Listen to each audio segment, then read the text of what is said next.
Hi everyone, apologies for keeping you waiting. Would absolutely love to thank you all for joining us here tonight, or this afternoon, I don't know, we're a little bit, sun's still out. My name's Billy Lee, I'm the Director of Alumni Relations here at the University of Melbourne. It's a pleasure to welcome you all to tonight's Ask Alumni Live event, designed to provide you with some advice, support and ideas as you transition from university to the next stage of your career. Before we get started, I would just like to take a moment to acknowledge the traditional owners of the unceded lands on which we work, learn and live. These are the Wurundjeri Woi-wurrung and Bunurong peoples of the Kulin Nation. The university recognises the unique and important place held by Aboriginal and Torres Strait Islander peoples as the original owners and custodians of the lands and waterways of Australia. With histories of continuous connection dating back more than 60,000 years, we acknowledge their enduring cultural practices and caring for country. We pay respect to their elders past, present and emerging, and acknowledge the importance of Indigenous knowledge within the Academy. As a community of researchers, teachers and professional staff and students, we are privileged to work and learn every day with Indigenous colleagues and partners. Now, a little bit of housekeeping. Toilets are located in the corridor by the lifts, and in the event of an emergency, the Woodward Centre staff will direct us to the nearest exit point. Staff will be wearing high-vis vests so they can be easily identified. Should that happen, likelihood is very low, but should that happen, the emergency evacuation point is University Square to the north here. Next, I'd just like to give a really big thank you to University House, who have proudly supported this event. University House provides a fantastic space for alumni to connect and network. To share a few words, please join me in welcoming the President of University House, Professor Joy Damilsi. Thank you, Billy, and it's magnificent to see you all here today. My name is Joy Damilsi. I'm a Professor of History here at the University, but I'm here in my capacity as President of University House. And as Billy said, University House is at the pulse of the university. It's a club that is open to alumni, and in fact we have a very special deal for our alumni at the moment that your first 12 months will be free, no subscription for 12 months. So we're keen to get more and more alumni involved in University House. As I mentioned, it's a club, so we have many events, all sorts of events that would cater to all interests, like book clubs, football tipping, wine tasting, poetry clubs, all sorts of events are held at University House. It's a fantastic way for alum to keep connected with the university and the university community. Come and have dinner, come and have a drink, come and have a coffee, come and have your meetings. It's a wonderful environment. I'm delighted to say that my colleague, Kathy Siderinis, is there in the crowd there, and so later on, if you've got some queries about it and how to join, please speak to Kathy. So it'd be great to see you all there, and I encourage you to get involved, and once you're involved, you'll be hooked. So looking forward to seeing you at the house. Thanks, Billy. Thanks, Joy. So University House is a great opportunity for all of our alumni to join and get involved. So graduating is an exciting milestone, but it does come with a big question. What's next? And that's what tonight's all about. So shortly you'll hear from our fantastic panel of alumni speakers who will share their career journeys, challenges that they've faced, and opportunities that they've embraced, and the lessons they've learned along the way. With that, I would like to introduce you to our panel. Leading tonight's discussion is our moderator, Andrew J. Nash, operating partner of University of Melbourne Commercialisation and the university's entrepreneur at large. Andrew, a technology entrepreneur, recently returned to Melbourne after 28 years in the US, working globally across Europe, Asia and South America. He serves on multiple boards and advisory boards of early stage technology companies in the US and Australia, while remaining active as an entrepreneur, investor and advisor. Andrew supports First in Family scholarships for the Faculty of Business and Economics, mentors for the FBE and TRAM air programs, and actively supports students, researchers and staff at the University of Melbourne. He's passionate about connecting alumni with the university's mission, and he engages alumni through initiatives such as MAP, TRAM and Innovate Ed at the Melbourne Entrepreneur Centre. So please welcome Andrew. You want to come on stage?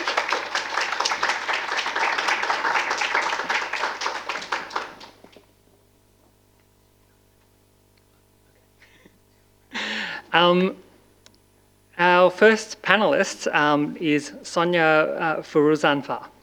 Sonia is a training consultant at Royal Melbourne Hospital Mental Health Services and teaches mental health subjects at several universities, including the University of Melbourne, where she earned her Master of Nursing Science in 2013.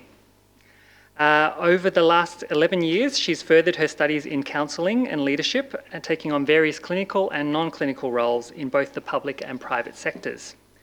Passionate about supporting clinicians and leaders in discovering their unique working styles, she's also dedicated to promoting mental health within the community. So please welcome Sonia.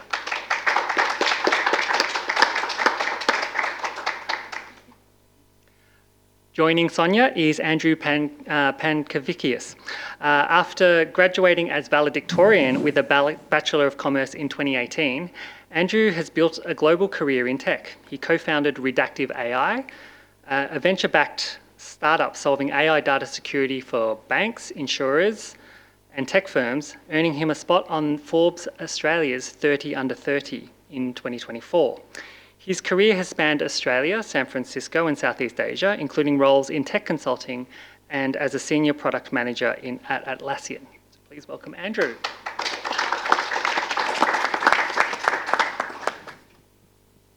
And our final panellist this evening is Vanessa Chung.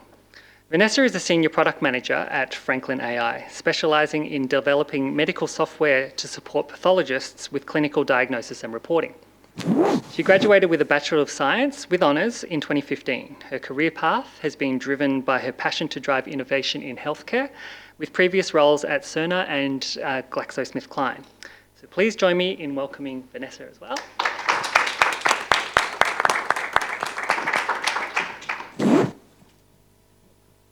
I will hand over to Andrew to moderate our panel.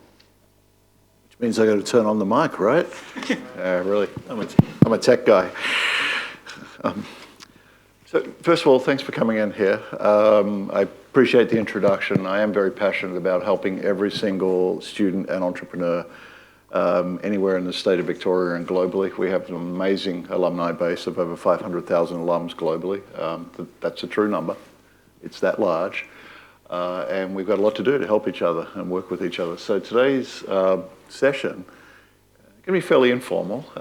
We've learned a little bit over the years on what does a career look like, how does it start, what do you do next. So the first area I'm going to talk about is probably diving straight in. And it's one of the areas that I talk a lot about, is that networking is probably the most important thing you can possibly do as you develop your career. So that's a statement or an opinion. Sonia, maybe we can start with you. How important was networking in your career? I guess for me, it was important, but it wasn't available because I was an international graduate, so you can relate to an international graduate experience. You don't have a lot of networks here.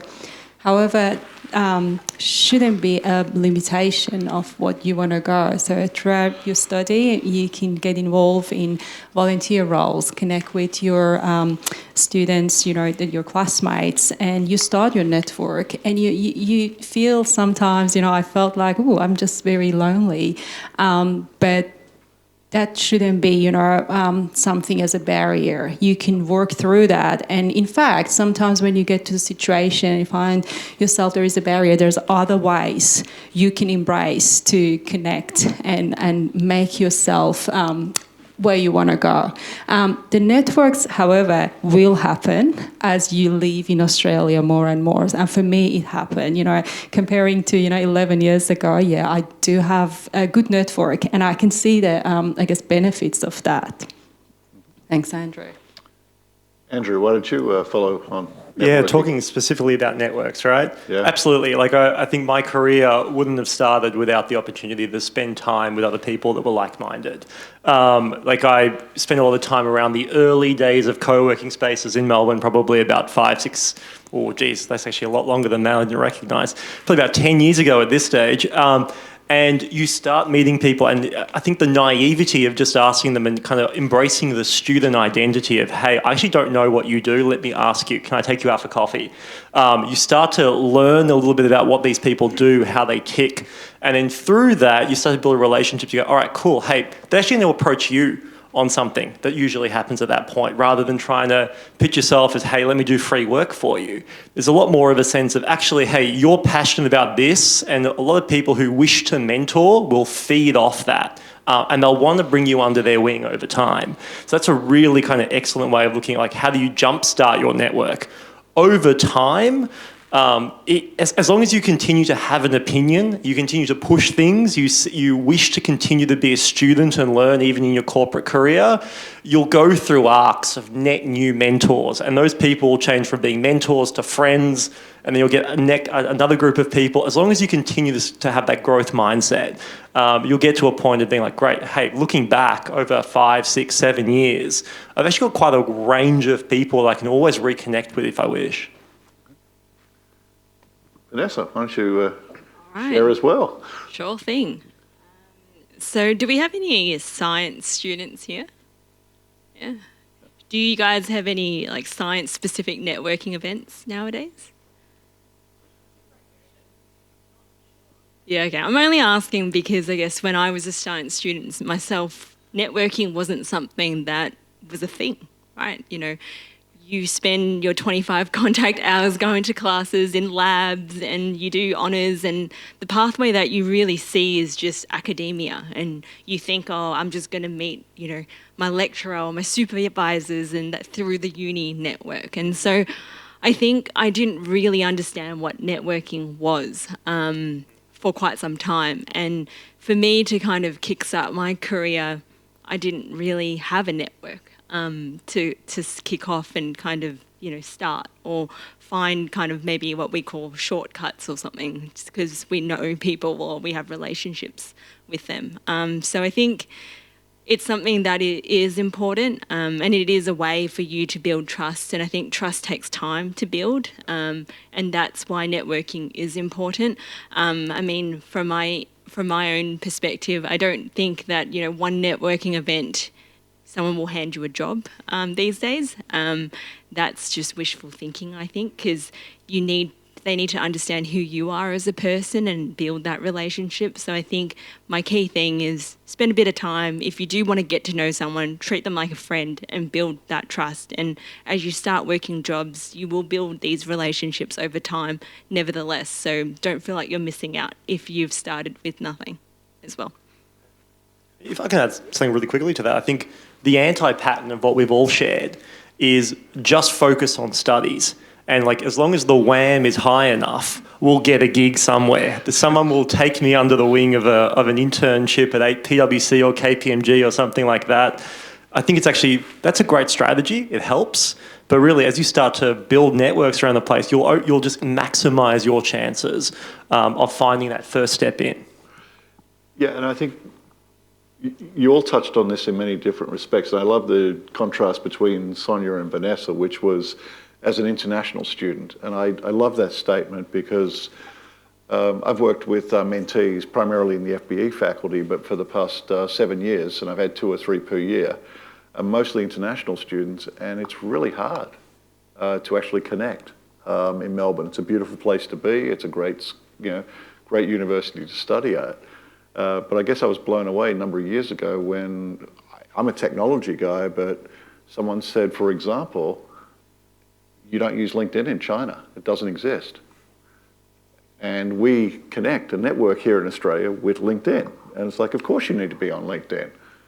And so many just basic things like that of how do you actually connect there. And I think to connect that, and I'd like to sort of dig on that, so the challenges of being an international student, how you build, and then all the way through to Vanessa, and I'm going to come back to Andrew. He's not getting off scot-free.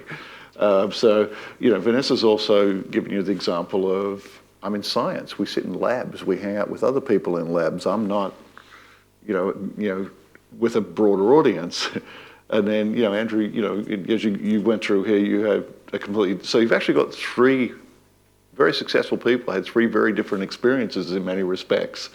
So, maybe even look at your particular perspectives and what you saw with other students as well, and how that sort of mixed up, because you're part of a cohort, right? So, I guess when I was doing nursing, master in nursing at Melbourne Uni, we were not many international students. The majority of my classmates, they were Australian. And I tried to connect with a small group, and I guess that was helpful. Don't be afraid to ask questions of your classmates, to tell them you don't know what you don't know, because you also have challenge of living in another culture, living in another country. You don't know many things. So I came from a country where we're not celebrating, for example, Christmas. And I remember one year they invited me for Christmas. I didn't know what is Kris Kringle. So they gave me the name, and my friend's name was Sonia, and I said, okay, they just gave me the name. I didn't know what does it mean. And you take it to finding a job, finding the career, writing a resume. But think about network differently. Not, I guess sometimes it's really cool in corporate and in other, area you can go and have a coffee. But if your classmate, your friend can read your resume and give you some tips, why not? Just learn it, and ask for help. And I had a few really good friends and classmates. They helped me a lot. I'm still, keep in touch and exchange ideas and, just see each other. As I mentioned earlier, that shouldn't limit you, because everyone has their own path and you have other abilities. You have ability to make friends. I did have ability to make friends, but language was a barrier. I barely could speak English, so I was just recording the class and listening that again. I said, what is that? I remember I went to the first nursing placement and in a general ward with older people, and one of the patients asked me, can you get my 90? And I was just thinking, what the hell is 90? What is that? So there are a lot happening. And what is happening? You're in a different environment, you're unfamiliar situation, your stress response is already activated. So you're not functioning in your ultimate level, So embrace the help you can get from university, from friends, and make that happen. And by the end of the day, accepting you chose this challenge, you chose to move in another country. Isn't it beautiful? You learn a lot. And if you were telling me on graduate year, could I see where I am now? Absolutely not. Absolutely not. That's I guess networking can mean differently for different people. So you find your meaning and your path in that. Thanks, Andrew. Very good. Vanessa, why don't you go next, and then Andrew, you can bring us home on this one. Got to remember the question to start with. We'll double down again, but Yeah, I was going to say, I've already forgotten. You were in the science lab, and it was very hard to network because... Well, I think in that science environment, your supervisors, I don't know if anyone's a supervisor in this room, so sorry, I don't mean to offend you. But they love talking about their own research. And, there's only so many conversations that you can have with them about their research. And sometimes I'm purely just not interested. Right? That's the truth. And so that was why I found it quite challenging, because it's that, we couldn't talk about anything else outside of that. Not all supervisors are the same. I had a fantastic honours supervisor, and so I think it just takes a little bit of time for you to meet the different people and get to know them a bit more. So I would say keep an open mind. You might need a beer, but you'll get there and you'll have a great conversation. And it's really lovely once you can kind of get in and get to know them and kind of understand what makes them tick and understand where their passions are so you can learn from them. I think it's a sales game, and you're learning how to sell yourself in the nicest ways possible. It's like the first time you're having the moment to articulate who you are as a person in a very short, succinct way that is open, and it's purely a numbers game. That's what I found early days, is that not everyone's going to want to catch up with you. People are busy. It's not poorly intentioned. It's just the sense that, hey, they've got things to do. You don't know what's going on in their lives. But if you speak to 100 people over LinkedIn, if you pull on your personal kind of connections of friends, as Sonia nicely pointed out as well, you're in a situation, you go, okay, well, maybe there's 2 or 3 other people there. If I went to a corporate event, there's maybe someone there. Ask the question, if they had a great interaction with you, who else could you introduce me to that I could speak about this subject with? Great, you might have got 1 or 2 other intros out of that. So to your point about like what's hard about networking, it's actually the starting point. Going from 0 is the most complex bit. But if you take it purely on the fact of a non-emotional element of, hey, I've tried to talk to 3 or 4 or 5 people and it didn't work out, it's not for me, your scale just isn't high enough. So start to accept the rejection. You'll learn how to speak about yourself. You'll see what people about the group that you're aiming at, how they interact. And there'll be patterns that will naturally emerge out of that. And you'll start to find your kin out of that. But undeniably, I used to say that university, it's like doing another subject. It's like you've done 4 subjects and you're taking on a 5th one.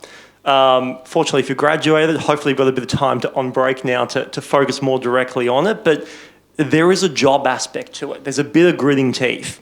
But recognise that this is only for like this part of your life. And after that, once you break into it, going from nothing to something, at least you have something, right?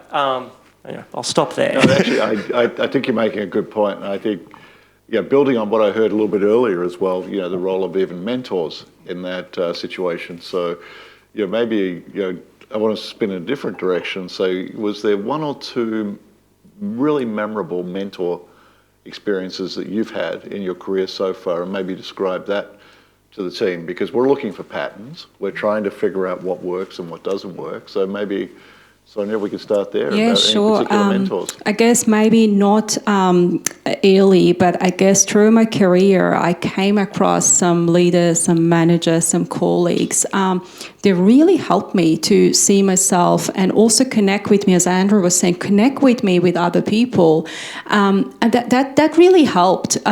Sometimes you don't see that it's happening, and I have a little bit of doubt often in myself and say, why this person wants to connect me, because they're just nice. What's going on? I have that paranoia sometimes. But I saw the result, and now over the years, I have the networks. I go somewhere and just people recognize me, and then people connect me. The role I'm doing now is actually happened through the job rejection. So I applied for a job, and I said, they're really good, and they didn't even ask me for interview. And then in 6 months' time, they emailed me and said, do you want to come and work for us? And my manager at the time said, I know that team. You should go there. I don't want you to go, but you should go there. So you're going to build your networks because you're great. So you can give a lot to the industry. And when you do that, you're going to be around good people. You're going to be around professional people and have a conversation. As Andrew said, talk to people, tell them. If you don't tell people who you are and what you do, what you're interested, they're not going to find out. I don't think AI can do that now. They're not going to find out. You need to put yourself out. I also got rejected and people didn't want to hang out with me. It's upsetting, but so what? We have, I don't know how many people living in Melbourne or overseas.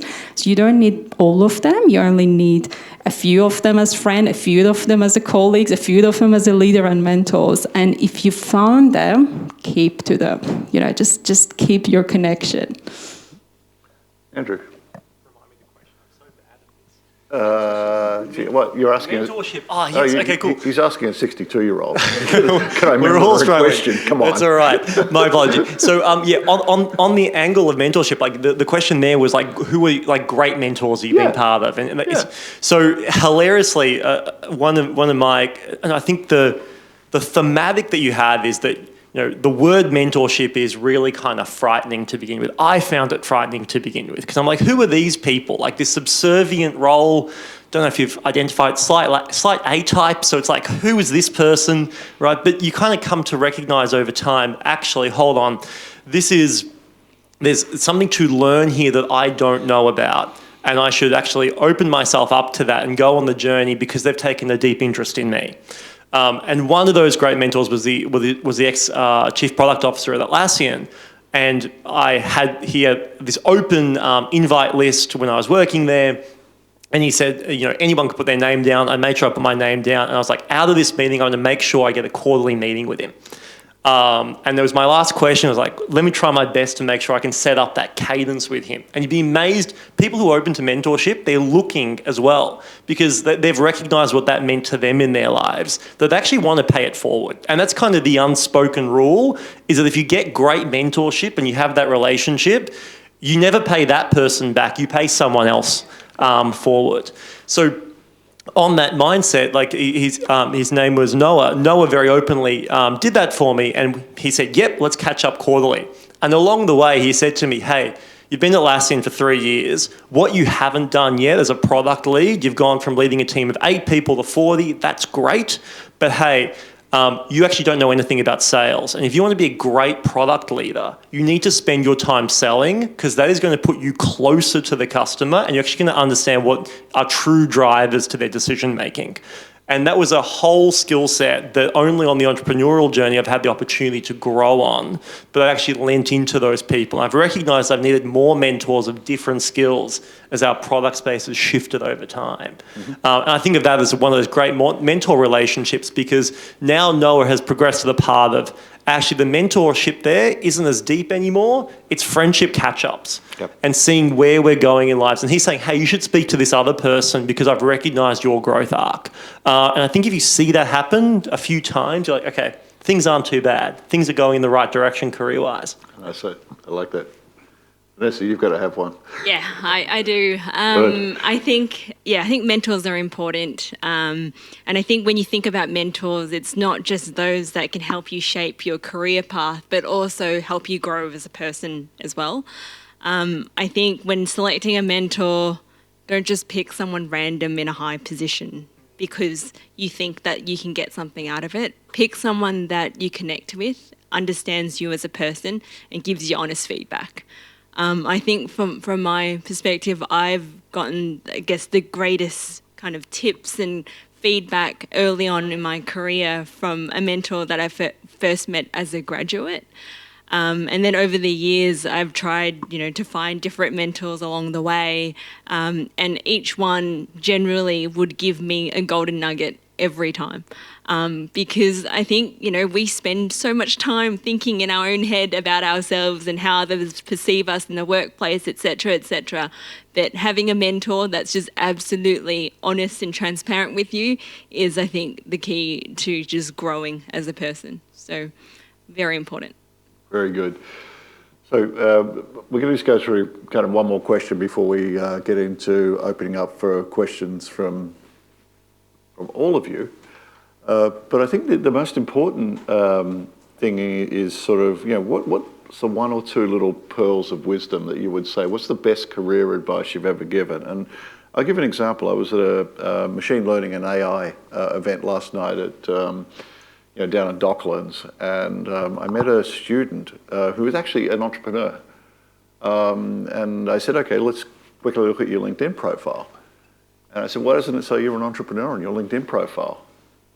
And he said, well, because I haven't built and successfully exited the company. I said, oh, welcome to early stage. 90% of us don't do that. Yeah, we fail. We build a company, we fail, we go at it again. You are an entrepreneur. You've started a company, you've got an idea. You don't have to wait until you're successful to put that up on. So the reason I raise the story is it's the biggest piece of advice I give to everybody, it's confidence. We actually have to teach you that you can be confident. It's okay. It's not tall poppy. It's not being, and I can say this, I'm an American as well. I have a dual citizenship and I turn to be a little American every now and then, and we kind of over-promote and over-market ourselves. You can agree, it's okay. I live here now. But, part of this, it's okay to say who you are, what you aspire to be, what you want to be. It's a lot easier for me to actually understand and identify with you if you're pretty clear and upfront. So, that's the one piece of advice I always give. So if you had to give one pearl of wisdom, and we're going to go that way this time, just to vary it up. Vanessa, what's the pearl of wisdom?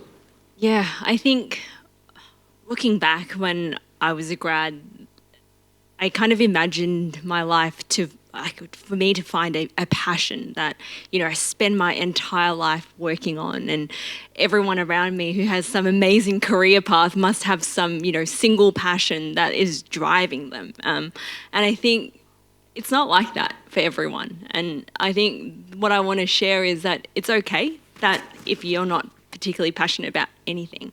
My advice is that just find an opportunity and give it a go. And if you hate it, then try again. And it's okay, right? That's a step forward, right? And that's not considered failure. So I think don't be so hard on yourself, and don't try to find this passion if it doesn't exist. Accept it and keep going. You're failing if you stop moving and do nothing about it. So give it a shot, and if it doesn't go well, then so be it. That's a great answer. I think building on top of that, like, you know, you're too young at this stage, if you've just graduated, to crystallize your identity around something that you believe to be aspirational. And I think startups are very similar to this, which is the act of getting VC funding, going through pre-seed to seed round. It's kind of a bit of an extension of yourself as a founder, because it's actually, you're trying to crystallize the identity of an organization and a group of people to follow you on that vision. But you also need to hold the half mind of, hey, I need to respond to the market. If this isn't working, I need to redesign how we speak about ourselves, what identity is, what's that tagline that has cut through. And you kind of can do that yourself as an individual. When I speak to my investors, they're like, geez, if you launch something and it doesn't work this week, everyone will forget by the next week. So launch something else. Continue to relaunch. And I think if you internalize that as an individual, when you approach someone, and you know, you've maybe gone through a number of meetings, you've pitched yourself, you believe this to be who you are, but you try different language, you try a different tact of something else, you can test to see if it lands. And if you're still working yourself out, do it more, because you've at least got more data points to operate against and go, actually, I can experiment here for 12 months and see where that goes, or 6 months or 2 weeks if it goes, if you get the data points early. So I think from that point of view, it's such a key element of growing who you are as an individual.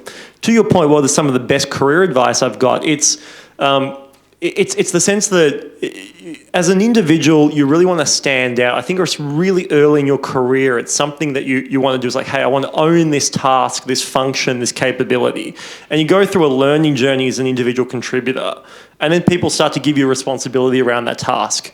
Now, they might not give you direct management of other people, but they give you kind of inferred management of that. And it's the sense of like, something I needed to learn from a mentor was the sense of like, you know, you can go far alone, but you can go quickly alone, but you can go far together.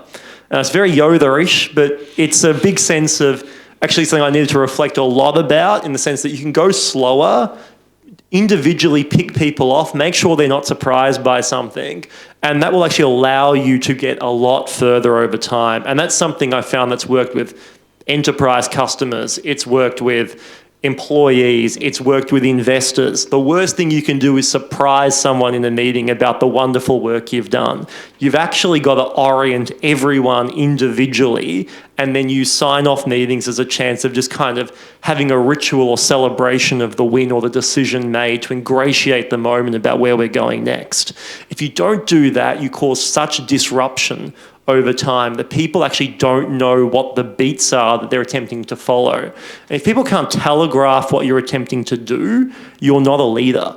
You need to make what you're attempting to do very transparent, that they can trade off on what would Andrew say in this environment if he was my manager, or who is the owner of this work or the reviewer of this work. Mm-hmm. And I recognise I'm talking about something that's a bit more advanced in your, probably relative to if you're very early in your career, kind of years 1 or 2, but you'll see this signal by people who are attempting to lead around you. And if you can kind of hook into that early on, you'll recognize that, hey, I might find this confrontational. I might find this a sense of this is against maybe me attempting to define who I am.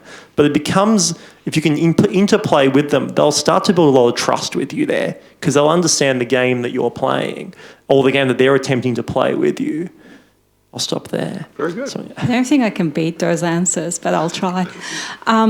I guess for me it's a little bit boring. It's not that inspirational. So the few things I guess, is you don't have, as Vanessa said, one single interest. You can transfer your skills and your interest across so many different platforms. But for me, when I moved to Australia, I was already 25. I used to be a veterinarian and I was working in a clinic. So I chose to change my career because I was passionate about mental health. I was discouraged and said, well, how come from vet you want to go and do nursing? My point is you don't have to listen to people advice when they don't know the industry and yourself. When I was moving, people say, Australia is great, they have a lot of sheep. What I'm going to do as a vet. So I was working in a pet clinic. So my point is people would say stuff, but they may not be considered. They may not be, they just say things based on their feeling. Don't listen to them. Make your own decision, make informed decision, and also be realistic. If your goal is have security in financially secure, you need to choose something to get you there, and then you can make that as a platform, stepping stone to do something else. Don't get distracted by social media and so many things you see in social media. Not all of them are real. Yeah. So unfortunately, it's getting worse and worse. So it's not the case for everyone, and it may not be real. So trust yourself, be real. Yes, find something you're passionate, but as we were talking, there is no such thing you need to go to work and you're going to enjoy and love every single minute. Absolutely not. You're going to have some challenges. As long as you don't hate it, you have some, what you do is aligned with your values, that's great. You can continue and you can change it. I've changed my careers a few times and I might change it again. I don't know. I get bored. Don't listen to whatever people say. And at the end of the day, consult with people, make your own decisions about your path, your career, your life. Wow. That's a whole lot of wisdom in a very short period of time. So, thank you for that. I think what we'll do now is we're going to open up for questions from you. Feel free to direct them to Sonia or Andrew, anybody on the panel here, or just generically. So I'm not sure we're going to walk around with microphones or anything, are we? Oh, we are. Oh, I love that. You've got it. I'm ready. We've got one over there. So we're now going to the audience participation part of the session, which means you need to participate in order to ask questions. So feel free to be not shy and ask questions. Or not. There we go, we got one. Thanks, Grace. Appreciate it. Is this working? I have a question for Andrew, just because I work at a company. So I'll give you a bit of a background. So we work as a company which is a startup with a group of friends. So we don't have, most of us don't have any corporate experience. I just want to kind of know what kind of perspective does, the startups that actually have, corporate experience, they come from a corporate background and then they start doing a startup. What kind of view would they have on, let's say, people who, start from the ground without even, maybe some people who have even dropped out of uni? What kind of, view do they have on this group of people? I love it, yeah. I actually asked a question back to you. Let's make a bit of a dialogue because I need some more information on this from a form and opinion. Do you and your kind of co-founders or group of friends there have deep expertise and empathy for the problem that you're solving for? We have deep empathy, expertise. We have deep abilities to learn. So we... may I ask, what's the problem that you're solving, if that's okay to ask? Or just the industry type? Okay, industry type. It's automotive. Automotive. Yeah. So undeniably, early days, you need to band together with people that you can solve a problem with. So sometimes you hear advice around the sense of, don't work with friends, they're the worst people to start companies with. No, I started a company with one of my mates for 15 years. It's like we're an old married couple in the organisation, right? And you need to band together with those people because you've got to get it started somehow. You need to build momentum together. My point is, it is great if you have direct expertise or you have experience in the market that you're attempting to solve for. And if you don't have it innate to your team, you should try and find people around you that do, because they're going to be an accelerant around the problem. And you can structure those relationships in ways so that you can get that insight without maybe affecting the team dynamic that you've got going, because you need a trust environment to be able to scale a business like that. May I ask a follow-up question? I'm sorry not to take up too much time on the part, but I feel like I'm having a Dr. Phil moment. It's like crossing over to the other side here. Has your organisation got funding? No, cool, because you're bootstrapping it. Great, cool place to be. So that means you can go as wild as you like when it comes to structure. I would say definitely the focus there, the ability to aim at something and work out how do you actually keep yourselves going in the organisation is like the next nearest problem. And the other bit is to reflect on like the redactive experience that we did. We started a fake business. We pretended we had a product. We got meetings at banks and they said, do you do this? And we said, yes, right? And then when can we see? We went next week after I designed the Figma files myself to work it out, right? And you kind of fake it on that way until you start to have a story, and then you've got to make the decision if you take on funding, because you can't not pay yourselves. It's not a non-sustainable strategy there. And then you need to find that external expertise in order to bolster your team directly. Yeah. That would be my 10 cents and a quick interaction. Yeah. What's that? Alrighty. Any other questions? We've got one over there. Go, Lauren. A question to the panel. You can decide amongst yourselves who answers, but you're obviously all here because you're alum, and how much have you lent on your alumni network, if at all, and how much has it meant to you over the years in your career progression? Good question. Actually, I'm going to double down on that. Let's get all of them to answer. Because it's a great question. I guess I always connected with Melbourne Uni. There's just something special about Melbourne Uni. I studied at other university, Monash and RMIT, but I think Melbourne Uni is very different. And I guess that connection was something I felt like I didn't have to, but I felt like I would need to give back because I was very supported throughout my study. And it also helped to feel, I don't know, a bit proud. Being a graduate from Melbourne Uni makes you a very strong applicant, and I benefited from that loyalty. And yeah, I guess that really helped. Also, there is a satisfaction in something you're giving to community without getting paid. It's a very different sense, and I personally love volunteering. I do volunteering a lot. I think this is a great way to give back to the younger version of yourself. Yeah, giving back is massive, and I think we're probably all aligned on that similar mindset of like, we're trying to look for those opportunities in our lives to do it, right? And it's like one of those few opportunities to crack into it. So I appreciate you all. And I think the other component of this, like what was important for me was like there were so many opportunities through the BCom to actually spend time. Like the biggest thing for me was going overseas, spending time in San Francisco as part of one of the global consulting subjects. And that kind of opened me up to the idea there of, hey, like there's a whole different world here outside of just the bubble. And then I came back to Australia and worked at the ACCC as an economist, which I was studying for, and just saw the parallel between a government corporate building and the opportunity the university gave me to go somewhere really fun and be in a great city and be part of a scale-up. And obviously those networks came through the university to help me grow. So I think those were really kind of crystal moments. I think we've got a lot of work to do though. Yes, we do. Yes, we do. Vanessa, do you want to?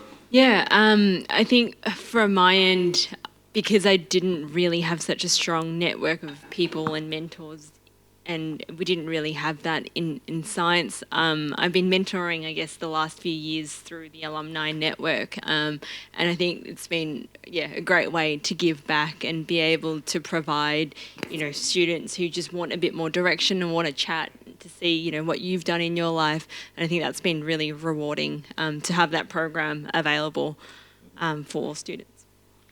I'm also going to throw in an answer here as well. It was the most powerful thing for me ever I arrived in San Francisco originally in 1996, and then I spent the next 20 or 30 years all over the globe.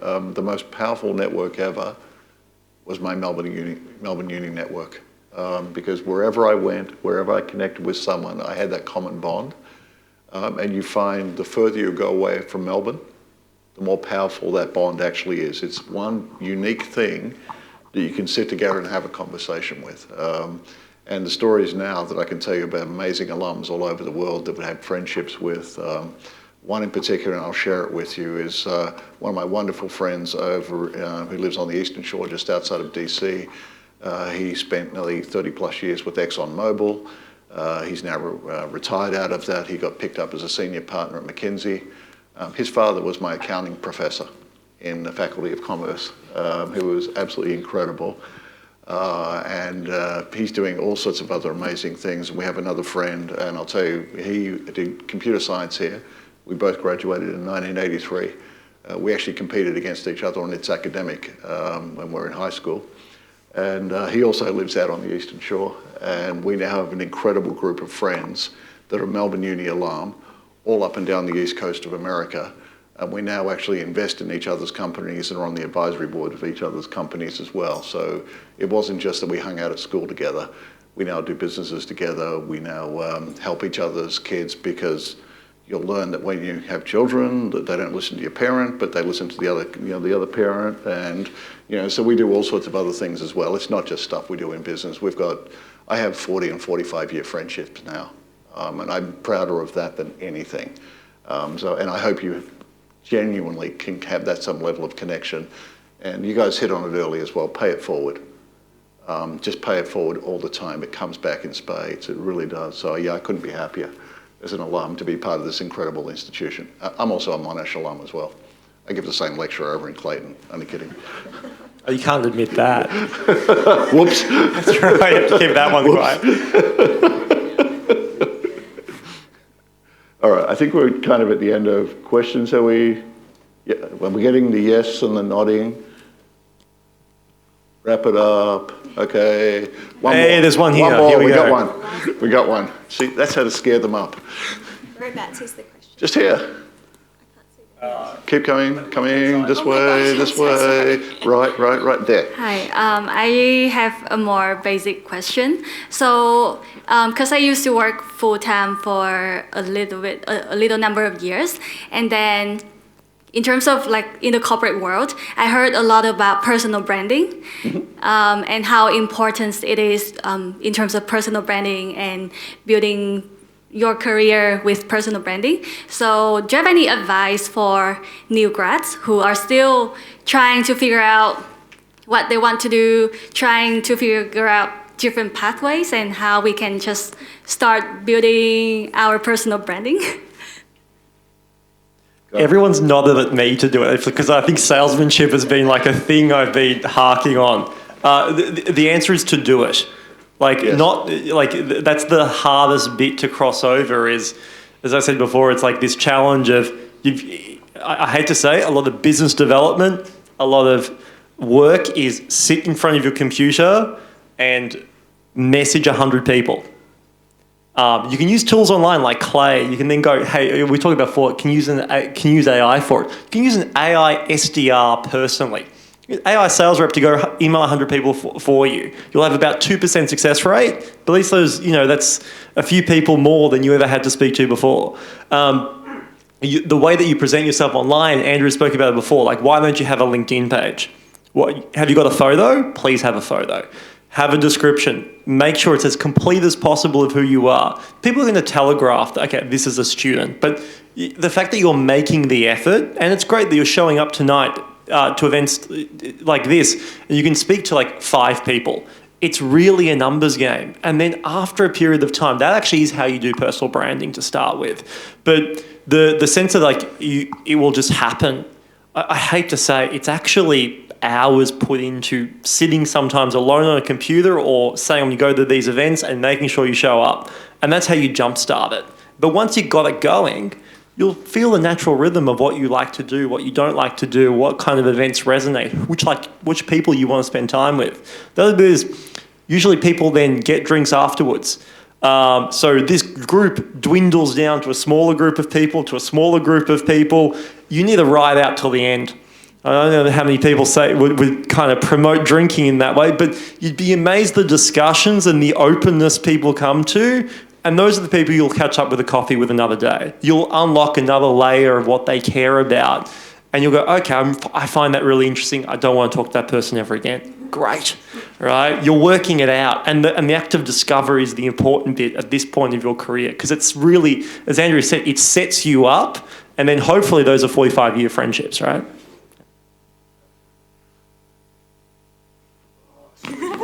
Yeah, we're going to get one more.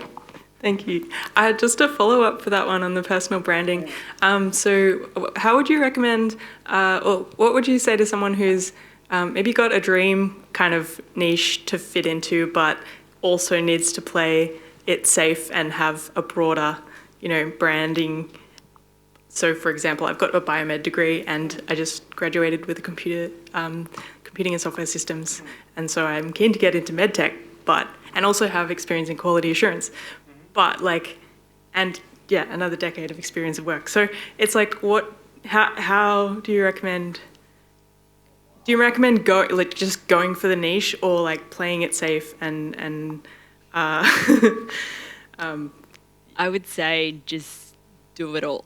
Like, show everyone what you do and all your skills that you have, right? And the platform to do it that, both Andrews have touched on is LinkedIn. All right, that's easy. And if you're a software engineer, come on. Open source stuff is available everywhere. You just make yourself shine on Git, right? Like, that's the way. You need to create your portfolio for these specific skills. And then in terms of sharing that with everyone, LinkedIn. And pick the platforms that you need to use in your specific industries and just show people what you've got.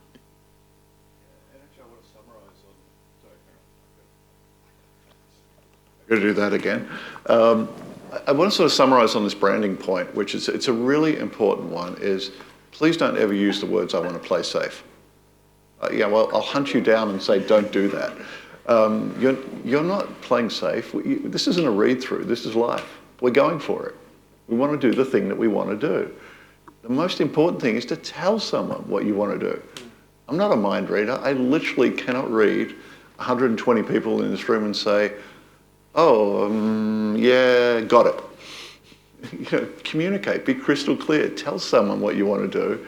And the other thing I spend most of my time with, and I pick on my son for this, and I'll do this publicly, when he was going through college in the US, he built an esports organization that he sold to a Philadelphia team. I said, why isn't that on your LinkedIn profile? Oh, it's gaming, Dad. What? Take everything that you've done that's amazing on your career to date as a student. Stop saying, I don't have anything to put on my LinkedIn profile. You've done amazing stuff. You got through here, you got to here. You had to do extracurricular to get to here. Don't be shy. That tells someone about who you are and what you aspire to do. And that's not an American thing, it's about you. Have the confidence to say who you are and what you want to be. That's the best thing in the world. I love reading that. Right? Yeah, you need to explore before you can exploit something. Yep. And you go through waves of life where you explore something or you exploit it. And it's probably the point based on, from what I'm hearing here, is like you can shotgun blast at something rather than sniper into it. So shotgun blast, you'll meet people, you'll see, maybe your dream will shift in its interesting bounds as you refine what that is. And then you'll have a point in your life where you've got enough momentum and you're going, oh, okay, actually, I want to exploit on this thing. And that will feel very instinctual at that point. But if the sense is, hey, we're still at the starting point, but we've got a dream, great, you've got an opinion. Talk about the opinion, explore, feel free if it even goes a little bit aside, left and right, because over time it'll be like, oh, actually, I've got this much, like social capital, I've got this much relationships, I've got this much work experience I can leverage to then go, all right, I can drill into this very directly and set the rules myself.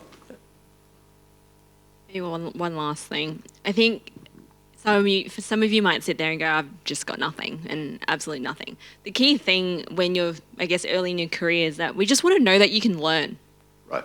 You just need to be able to demonstrate that you have the capacity to learn. And your degree is one way, right?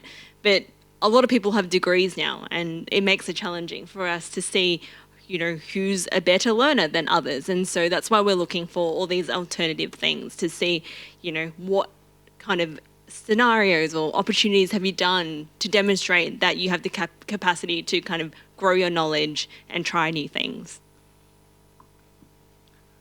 All right, I'm getting the double wind up now. So what that means is a signal for now it's time to go and have some drinks. And remember the thing that we were talking about? Networking? Now's the networking portion, right? So just leave it now to Billy just to wrap it all up. And thank you. Yeah, please join me in thanking our amazing panelists. I think we've had some amazing insights into the value and the potential approaches to networking, and then also very much, what you can gain out of mentoring as well. I guess if there's one key message tonight, it's that no two career paths are the same. It's important to stay open to opportunities and keep learning and to build connections that support and inspire you along the way. Speaking of connections, your relationship with the University of Melbourne doesn't end at graduation. As an alumni, you have access to a range of opportunities designed to support your career and professional growth, such as in the event you're here at tonight. And thank you for joining us for that. You can also join Ask Alumni. So this is a live example of the sort of information and insight you can gain through that program. Through Ask Alumni, you can connect with experienced alumni, just like our panelists tonight, for one-off career conversations and advice. And if you join and send a meeting request throughout the month of March, you'll also go into the draw to win an Apple Watch. No, not mine either. Yeah. You can explore expert insights on future-proofing skills, global careers, and workplace wellbeing through our Career Insights page as well. And stay engaged with us through exclusive alumni events, public lectures, and networks, and expand your connections. So you can find more information about that all on our alumni site at the university. We'll be sharing more details after the event, so you'll all get emails, and you'll also receive a recording of tonight's event as well if you want to share that on with other alum. And we encourage you to take advantage of other opportunities. So I'll stop talking and let's get to having some refreshments and doing some networking. Try it out. Thank you, everyone.